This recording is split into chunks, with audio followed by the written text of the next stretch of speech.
Hey, Vsauce, Michael here, and today I've got a brand new episode of Vsauce Lean Back.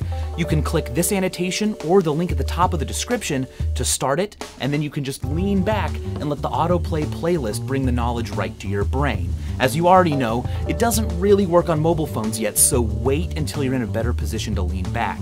In the meantime, let's get psychotic.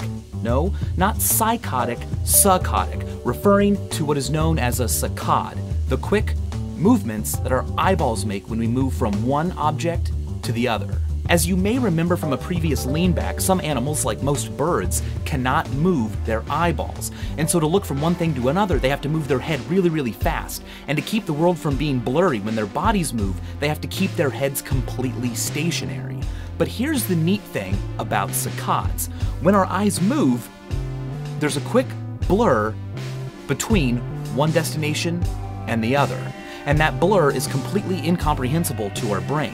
So what our visual system does is erase it from our memory, and instead replace that little fraction of a second that our eye moved during with the very next thing we see. This leads to a really amazing illusion called the stopped clock illusion. You may have noticed this before if you've ever been in a room with a clock with a second hand, like in a classroom, darting your eyes back and forth, waiting for class to be out.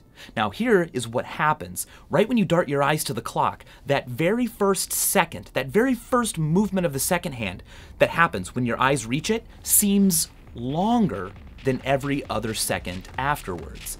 Look away from the clock, and then look. And that first second will seem to linger as if time itself has stopped. The reason for that is that your brain replaces the time it took for your eye to go from here to the clock with an image of the first thing you saw, which was the second hand. And so that little fraction of a second of time is added to the length of time it takes the second hand to move. What's really mind-blowing about this entire effect is that it happens all the time. All day, as you look around the world from one point to another, that little fraction of a second that your eyeball was moving is lost, and your brain just replaces it with the very next thing that you see. Now, it might just be a tiny, tiny amount of time, but over the course of an entire day, those little fractions of a second add up to almost 40 minutes. 40 minutes of every day that you're awake are lost because our eyeballs move. And as always, thanks for watching. So what are you waiting for? Click here to start the lean back, or click the link at the top of this video's description. You know what? I totally never say this. Yeah, I'm totally heterosexual, but you are really attractive.